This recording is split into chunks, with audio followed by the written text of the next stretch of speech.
Assalamu alaikum everyone, welcome to Amazed by the Quran, a series in which I love sharing with you guys things I find amazing about the Quran. And today, just a couple of insights that I read about from the story of Yusuf alayhi salam. And when Yusuf had seen a dream about his, the 11 stars, the sun and the moon, and he told his dad responded, قَالَ يَا بُنَيَّ, he said, my beloved child, لَا تَقْصُصْ رُؤْيَكَ عَلَى إِخْوَتِكَ, don't narrate your dream onto your brothers. فَيَكِيدُ لَكَ كَيْدًا, because immediately they are going to scheme against you pretty badly. They're going to make a pretty elaborate scheme against you. Okay. Now, in saying these words, there's a couple of things that come forward. Just because you said a dream, and that dream is even hard to interpret, right? It's not an easy dream to interpret. Clearly, his brothers don't know how to interpret dreams. So even if he tells them the dream, they might not know what it means. So why is it that they would hear this dream and say, we got to get this kid? Why would that be? This is actually a pretty insightful way of the Quran telling us that there are some people who are psychologically so insecure, they're so on the edge, that they may not even understand what you've said to them, what you've shared with them. But if there's even the slightest hint that in what you shared with them there is something praiseworthy of you, some good came to you, sajda was done towards you or because of you, if that much is there, even if they don't get it, they're gonna go crazy. They're just on the edge. They're just waiting to hear something to snap. And their dad knows they're on the edge. He understands they're on the edge. Now, a kid won't know that. A kid will say something to his brothers and not think twice about it. Actually, even adults, we don't think twice about it. In this ayah, we are learning to be conscious, have emotional intelligence, and be conscious of the people around us, especially even within our family, who are on the verge of snapping. They're holding on by a thread. Don't say a word. Forget saying all of it. Don't even give a hint that you're happy or something good came your way, because they don't want to hear you being happy or some good coming your way. That is going to be enough for them, and they are going to be capable of very bad. The other thing that we're learning in this ayah is, yes, family is something we have to be close to. We have to love. And there are so many teachings in our religion that we have to have a bond with family and be forgiving with family and, close to family. And yet the Quran is also telling us sometimes family can be pretty damaging. Family can be pretty harmful. And when they are, you have to be careful. And you have to have the sense to know that you need to keep a distance. Quran is not calling you to fight with your family. But the Quran is also not asking you to be naive.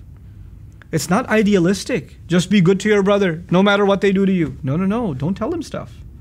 Sometimes you know your brother has a major temper problem. Your uncle has a serious issue. And you feel guilty that you're not opening up to them even though they're family. Actually, the Quran is relieving you of that. And it's saying, no, you have to be sensible. And you have to know that some people, even within your family, just don't have the best intentions for you. And they're not capable of having a healthy relationship. And when they're not capable of having a healthy relationship, and you're taking steps back, you're not the one that's supposed to be held accountable. You're supposed to take your precaution. He didn't say don't trust your brothers or don't do this or that. And that's the next thing that I want to bring to your attention, is when he did tell his son this, he says, La taqsus. In the Arabic language, you can say, La taqussa, don't narrate. La taqussi, don't narrate. La taqsus is the most elaborate, clearly spelled out way. When you're going to tell a child to take precaution, you should spell it out. You should not speak in code. We should be clear in communicating. Listen, I need you to be clear. Don't tell any of this to your brothers. Because they will. And he didn't just say, why not, Dad? Why shouldn't I tell him? Well, just don't tell him. Just trust me, okay? Or he didn't sugarcoat it. They might not like it, or I don't know, they might get confused.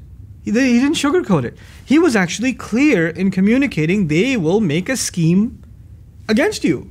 They'll scheme against you. Why would you tell a child this? This is like, isn't that too traumatic? Maybe we should kind of hold back and kind of maybe gloss it over a little bit and hold the truth back. No, even for children. It's good to, and by the way, it's not like he told him in a hurtful or harsh or angry way, because the ayah began, Ya bunayya, my beloved child, my little boy. It's like this hug and this holding. I need you to understand something. Don't tell your brothers this, because they will make a plan against you, okay? Just don't tell them. Trust me. Okay, Dad. He gets it. You can't hide family problems from your children. You have to prepare them for them. When you shield them from it, they have the sense to see it anyway on their own. They have the sense. They would rather be able to have an open channel of communication with you so they can talk about those family problems. Pretending that everything is perfect doesn't help them. It just creates a block, and they just know we don't talk about that stuff. And they keep it pent up inside, and it makes things worse. It just makes things worse. And so in just this one little phrase, we're learning so much about how we're supposed to communicate with our children and how we're supposed to deal with sometimes harsh realities in our families. May Allah Azza wa Jal help our family situations, and may Allah Azza wa Jal especially make us, the parents and the elders in our families, good at communicating in a healthy, clear and transparent way with our children. Barakallahu li wa lakum. Assalamu alaikum wa rahmatullahi wa barakatuh.